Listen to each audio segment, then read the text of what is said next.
Les 3 mots que je choisirais pour décrire Taglit: Partage, solidarité, émotion, bonheur, passion, le devoir de mémoire, tolérance, enrichissement, spiritualité la fierté d'être juif. motivation. et union. Je retiendrai de cette expérience une vision différente vraiment d'Israël et des super moments, enfin des belles rencontres. Cette possibilité de rencontrer du monde qu'on n'aurait pas forcément rencontré dans d'autres circonstances. beaucoup d'amitié, une découverte du pays que j'avais jamais vue. J'ai vu énormément de gens passer. Il y a des gens qui viennent me voir, qui me disent t'étais mon animateur. Parfois je me rappelle pas, mais parce qu'on a tellement vécu de choses, mais c'était un tel bonheur. Qui j'aurais voulu emmener à Taglit avec moi, sûrement ma grande sœur. À l'époque où elle avait l'âge pour participer à Taglit, ça n'existait pas en France malheureusement. Elle a une vision d'Israël certes, mais qui je pense n'est pas du tout la même que la mienne. Et j'aimerais vraiment qu'elle le découvre comme moi j'ai eu la chance de le découvrir. Ce qui m'a le plus marqué dans Taglit, c'est le nouvel angle sous lequel on découvre Israël. On découvre son identité juive il y a 3000 ans, mais aussi actuellement, ça veut dire on découvre cette nouvelle façon d'être juif. On n'est pas avec des gens qui nous ressemblent forcément, mais on est des gens qui sont animés par la même envie que nous, c'est découvrir Israël et découvrir surtout Israël peut-être sous un autre angle que ce qu'on a déjà pu entendre ou ce qu'on a déjà pu voir. Et arriver et avoir un intérêt commun et au final apprendre des choses à travers tout ça, c'est quelque chose d'assez remarquable, assez magnifique. Quand tu pars en Israël en famille ou avec des amis, c'est Banana Beach, c'est Tel Aviv, alors qu'avec Taglit, tu as un guide tout le temps avec toi qui est prêt à te raconter, à te transmettre l'amour du pays et l'histoire, et c'est ça qui est magnifique. J'étais déjà parti 2 fois en famille, mais on ne voit pas tellement ce qui se passe. Alors que là, en fait, on voit comment on en est arrivé jusque-là aujourd'hui. Taglit montre une vraie vision d'Israël, alors que les vacances à Gordon Beach avec ses parents, pour moi, c'est pas Israël ça. Le voyage Taglit, vous en revenez transformé.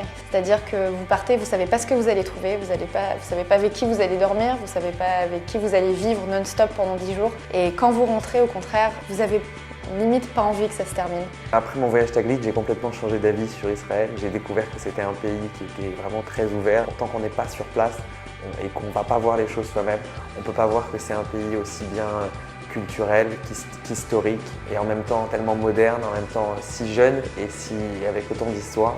Israël est un pays riche, où il y a énormément de choses à découvrir et où justement plus on apprend à voir et plus on a envie de voir.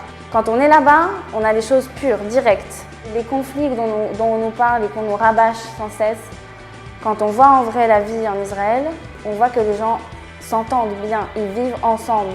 Et ça, c'est important de le voir de ses yeux. Suite à Taglit, j'ai vraiment redécouvert le sens du mot juif aujourd'hui parce que en réalité, être juif, c'est pas seulement le schéma et les prières. Être juif, c'est appartenir à un peuple. On n'a pas forcément conscience de son identité juive avant qu'elle soit mise à l'épreuve. Taglit, c'est une très bonne mise à l'épreuve.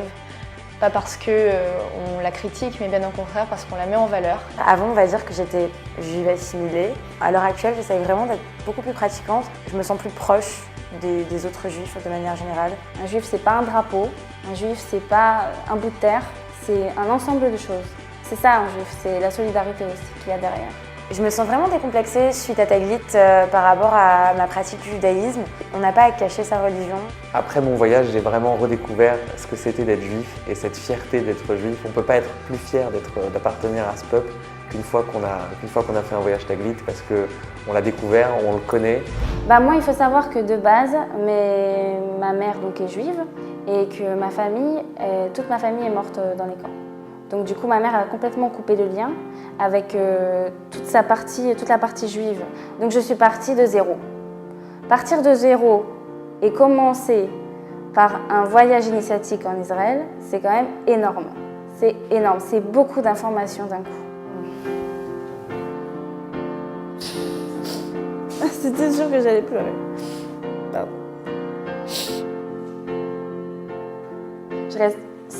Au contraire, je pense que d'être juif, il faut être plutôt humble. C'est l'humilité qui fait qu'on acquiert une vraie richesse et une vraie fierté. Si je devais donner un message aux donateurs, ça serait un grand merci. Merci de leur implication. Grâce à eux, grâce aussi aux habitants d'Israël, grâce au gouvernement israélien qui soutient Taglit, on peut faire découvrir Israël à des gens qui ne le connaissent pas et c'est une super opportunité. J'aimerais dire aux donateurs que cette expérience, elle ne se vit que par l'intermédiaire de Taglit. On est là pour partager une expérience, la découverte d'Israël. Si j'avais les donateurs devant moi, je leur dirais tout simplement que Taglit veut dire découverte en français. Israël est un pays qu'il faut faire découvrir. Un grand merci aux donateurs et voilà.